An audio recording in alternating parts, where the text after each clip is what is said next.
Because it's not just the goals, is it? His movement's excellent, very, very quick, can score with both feet, and is a threat all the time. The thing that Arsenal do really well is rotate their formation, so you never actually know who you're marking in any given position. Now, the recent defensive record Arsenal's is pretty good, albeit they're ostensibly struggling. Vermaelen, Schillaci, Almunia, Fabianski out, Chesney, of course, in goal. Sanya taken off in the midweek League Cup win over Ipswich with concussion. Can Everton really put them under pressure? Everton probably not the best squad to do it. They've struggled to score goals, although they are coming into form a little bit now. Saha's been a bit sharper. The thing about Arsenal is the fact that they attack. Attack is the best form of defence. That's what they do. How do you think David Moyes will set his team up for the Emirates? It's dangerous to go and try and sit there and play Arsenal on the counter-attack, isn't it? But it's also dangerous to go all out and attack them. Well, it's actually lethal to go all out and attack them. You can't do that. They want an open attacking game. You have to find a way to beat Arsenal, and unfortunately it's kicking them, being tough with them, making it uncomfortable for them, trying to sneak something on the counter-attack. Well, Stephen Pienaar's departure to Spurs could give Diniyar Bilyaletdinov a chance to regain a place in the starting lineup.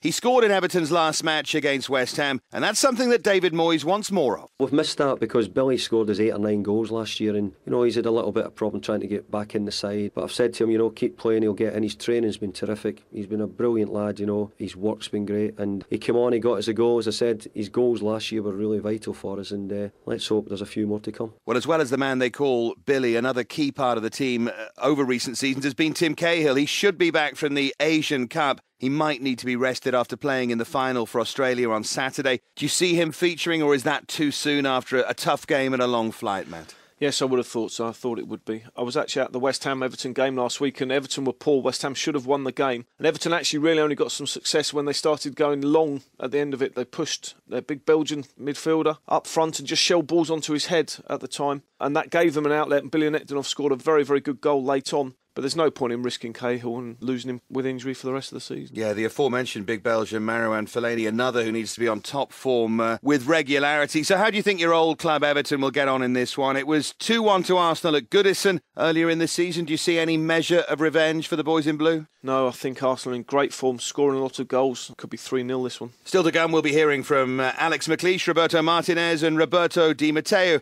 We gave you this week's trivia teaser at the start of the show, but if you want the answer to last week's question, here it is. The weekend before last, Dutch striker Robin van Persie became the 4th Dutch player to score more than 50 Barclays Premier League goals. Can you name the 3 other Dutch players to have achieved this feat since the top flight began in the 1992-93 season? Many of these goals doubtless would have been scored against you, Matt. So any ideas on who the players might be? They're pretty obvious, I guess. Have I taken part in a trivia question so far to date? No, it was Jimmy Floyd Hasselbank, Ruud van Nistelrooy and Dennis Bergkamp, all of whom put you down as one of their favourite ever opponents. Now, next up, Birmingham in 17th welcome 3rd place Manchester City to St Andrews, desperate for a first home win in 5 to lift them clear of the relegation zone. They'll be boosted, of course, by their League Cup semi-final win over West Ham in midweek. Real drama there, but they're still struggling in the league itself. Birmingham's manager Alex McLeish believes their struggles in the league this season have been partly down to the improvement in other teams rather than the decline of his own. We have been punished for some mistakes this season more than we were last season, no doubt about it. Defenders have been extremely solid, but no guarantees that anybody from maybe about 12 to the bottom place will stay in the division. Nobody's safe. So, at the end of the day, we'll keep working as hard as we can, always giving 100%, and we'll try and climb up the table. Well, Birmingham's problems aren't rocket science, are they? Craig Gardner is still their top scorer with 4. Cameron Jerome has scored only 3 all season. Zigic hasn't been an enormous hit, well, though he played in the League Cup game. And where do they come from? He's been trying to sign Tunjai this week, Alex McLeish. He knows there's an issue, man. He did the best thing in a way. He sets his team up to be defensive. If you're not shipping a load of goals, that does give you a chance, but it puts you under pressure when you know you're not going to score a lot of goals in a game. And if Birmingham do have an attacking threat, David Bentley down that right-hand side potentially, up against Kolarov, who doesn't always look the strongest defensively. No, that's right. He's more of an attacking player, and Bentley will fancy it, and hopefully now he's got a bit of an appetite back for the game. He's got great delivery. He's got that ability to put the ball into decent areas. And actually, Zigic might benefit from having that service going into him. City have been good on the road this season, but haven't won in their last 3 outings. Most recently, they lost, of course, to Villa. How does Mancini approach this one, do you think? Is it Dzeko on his own up front, and then Tevez a little bit wider right, and, of course, David Silva, the little genius, wide left? That's exactly what he probably will do. The problem they have when they go on the road is that teams come and attack you a little bit more, so you have to be a bit more solid. At home, teams will be a bit scared of City, so they go and they sit in and they allow the players to be a bit more fluid, and I think that's what they're finding. They're a little bit brittle, really. They know that they're doing fine up there, there's a big expectation, but as soon as they have a wobble, everybody jumps on it, and that adds a real pressure to them.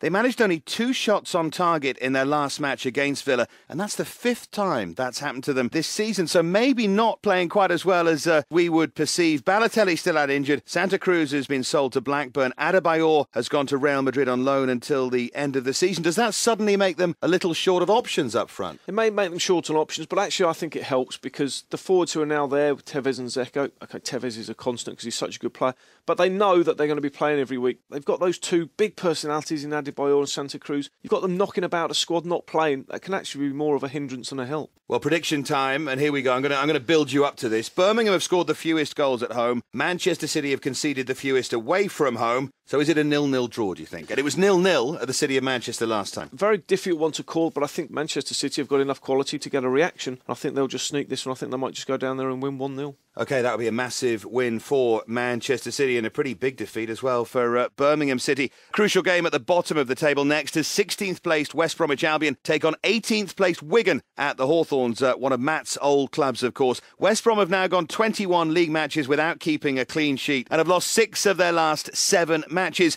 And this current form is clearly frustrating manager Roberto Di Matteo. We don't seem to be getting clear decisions for us in the last couple of weeks. It's not the first time, and we have to keep going, try and work on our mistakes and try to improve and get on to the next game and try to get some points under our belt. So how can Di Matteo tighten up the baggies defensively? And that's a shocking record, really. It's nice that they play pretty football that's good to watch, but 21 league matches without a clean sheet is dreadful. It is a strange one because Olsen and Tamas have been together all season at the start and were very, very solid. Since then, when you're shipping goals, you have to change things around. This is a massive game for both sides. Whichever one loses will think they're really deep in trouble. One thing in Di Matteo's credit, of course, is that he changed his goalkeeper, was brave enough to do that, so he's not afraid of making decisions. But going forward, it's been difficult as well. They're very reliant on Peter Odemwingie, and Chris Brunt has been off the boil recently. He's been so crucial for the Baggies this season with 10 assists, and they need him back on form. They do, and what they find out is how tough this league is. Teams come up, it's a different intensity. You get to this point of a season, suddenly they're getting tired, and then is your squad good enough to come in and reinforce them? As for Wigan, they haven't won in 6 matches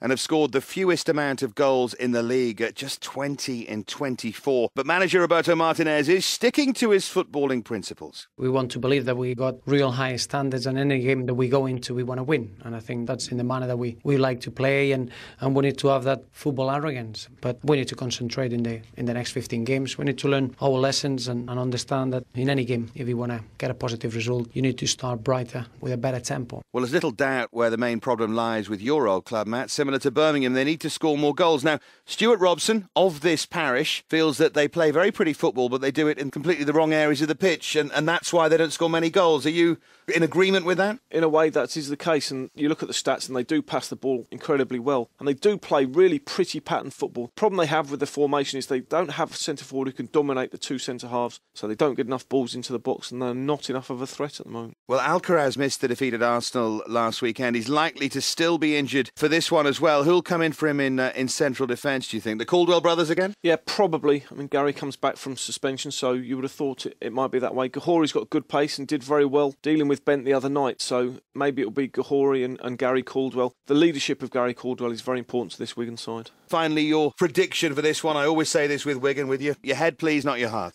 With my head, and it's going to hurt me to say it, will be 2-0 to West Brom. You're listening to the official Barclays Premier League podcast with myself, Dave Farrer, and a rather baffled Matt Jackson. Coming up, we'll be hearing from Ian Holloway, Alan Pardew and Owen Coyle. But before that, just a reminder about the Barclays ticket office, which is open for the whole of the 2010-11 season. So once again, plenty of chances to win tickets to a Barclays Premier League match for your chosen club. Just go to any Barclays ATM and collect a receipt, or go to barclaysticketoffice.com. A pair of tickets is being given away every 90 minutes, every day throughout the season. So good luck with that. Now, Blackpool in 12th, the great entertainers of this division, play their 3rd successive match at Bloomfield Road on Wednesday, and this week, bottom of the table, West Ham are the visitors. The Seasiders have yet to keep a clean sheet at home in the league, but no visiting side has stopped them from scoring either. Matches at Bloomfield Road this season have averaged 3.4 goals a game. How do you expect Ian Holloway's men to bounce back after that really gut-wrenching 3-2 defeat to Manchester United in midweek, Matt? They led 2-0 with less than 20 minutes remaining, but they looked a shattered group of men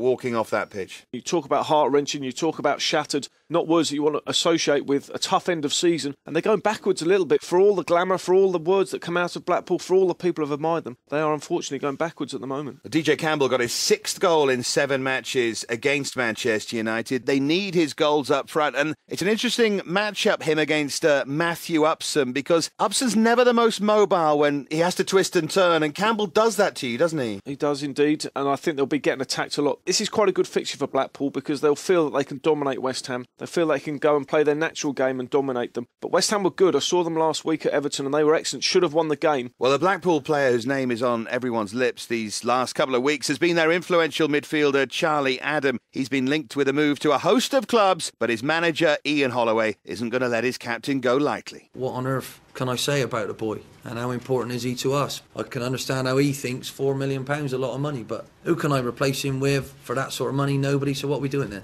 And I'm sorry, that's life. I believe he's getting better. I believe he still loves the club, and I believe he will play for one of these clubs one day very, very soon. But I know, Charlie knows, I want the best for him. You can't knock Blackpool's team spirit. We say it every week, but apparently when Charlie Adam was linked with Liverpool, he went into the Blackpool changing room Monday morning after the weekend. All the players sang "You'll Never Walk Alone" to him, and that just sums them up, doesn't it? They're great fun, and you almost want them to stay up. You do. It's been a fantastic story, and Ian Holloway's been superb entertainment all season, but they have to get the results now. This is the nitty-gritty. It's all very well being great and fantastic and pretty football, but you lose 3-2 at home. OK, you've been ahead 2-0. It's against a great team in Manchester United, but it's still not acceptable. West Ham, although with just a 1 away win to their name all season, they should travel to Bloomfield Road in high spirits in one way after an encouraging draw at Everton. As you mentioned, they played well. But, of course, are they on a bit of a downer now? They lost in the way they lost to Birmingham in the League Cup. The only thing about that Everton performance, they were so good that not winning will feel horrible for them. They have to pick themselves up from that. It's ridiculous. You go away and get a good point away from home, but it actually feels like a defeat and it doesn't help you very much. Yeah, they have injury issues, but boosted by the return of Piquion and Victor Obinna back from suspension, they need their attacking threat against, well, that defence that always looks a little shaky. And you have to feel that Piquion in particular and Obinna will fancy it against Ian Evatt and Craig Cathcart, won't they? Yes, they will do. And Blackpool now have to defend as a team. It's not just about that matchup that you've mentioned. They've attacked as a team. They know they can score goals. They've also got to find a way to defend as a team. Prediction for this one, Matt. It was this remarkable game in the reverse fixture, wasn't it? Because it was a 0-0 draw that featured 48 shots at goal. What about this fixture? Well, there might be nearly as many shots as goal. I think some of them will go in this time, but I'm expecting Blackpool to win. I think this one will be 3-2. We'll go for a goal fest. Goodness me. Tends to be Blackpool's way. We'll see how that one develops. Blackburn Rovers in 8th entertained 5th place Spurs on Wednesday night, looking to make it 3 home wins in a row. Manager Steve Keane believes a top 10 finish for his team this season is a very achievable target. I think it's very, very tight. If we can stay in this form and the way we're playing at the moment, I think we can certainly stay in the top half of the table. That's the first aim. And if we get another 3 wins, then we can kick on. Jermaine Jones made a very solid debut, man of the match against West Brom in that 2-0 win after his loan signing from Schalke. Experience, bit of drive in midfield, he can only help them. Definitely, and when they settle well, that's a big plus. You don't want to come in now, write them off for the season, start again next season. It unbalances the squad too much. As you say, man of the match performance, you can't ask for any more. Spurs are so effervescent in midfield with Modric, Van der Vaart, but it is difficult when they come up against a hard-working, chasing midfield like Blackburn will be. It might just take time for them to break Blackburn down. Yes, they've got a lot of fixtures, Spurs, now. They've got injuries because of the intensity of their league programme, so it's difficult for them. And you just get the feeling with Spurs, on their day, absolutely outstanding. Do they really fancy doing the graft that's needed to go and win games at places like Blackburn? You would argue that if they get ahead, great. If they go behind, you just feel they might lack a little something. Spurs have hit a bit of a blip actually recently, drawing 2 and losing 1 of their last 3 matches. They picked up a few more injuries recently as well, most notably Gareth Bale, who came off last weekend against Newcastle with a bad back. Big concern, his absence, and actually the signing of Stephen Pienaar suddenly looks a very timely one. Yeah, and he's a good player. I mean, he's proven now, got a great record at Everton, was a very good professional for them. So that's exactly the type of signing Spurs need. They have to get to the way that Manchester United are, the way that Chelsea are, where you have to have 2 for every position. Other injuries, Gomez, of course, the goalkeeper, Asuikoto and Palacios have both got knee injuries. this is a massive test of their squad, which is more solid than it was, say, 3 or 4 years ago. But is it still strong enough to replace players like that? Well, it is. You look at someone like Dawson now, senior figure back from injury. He'll be coming up against probably Santa Cruz and Kalinic in this game. And that's what you have to have, those constants in your team all the time.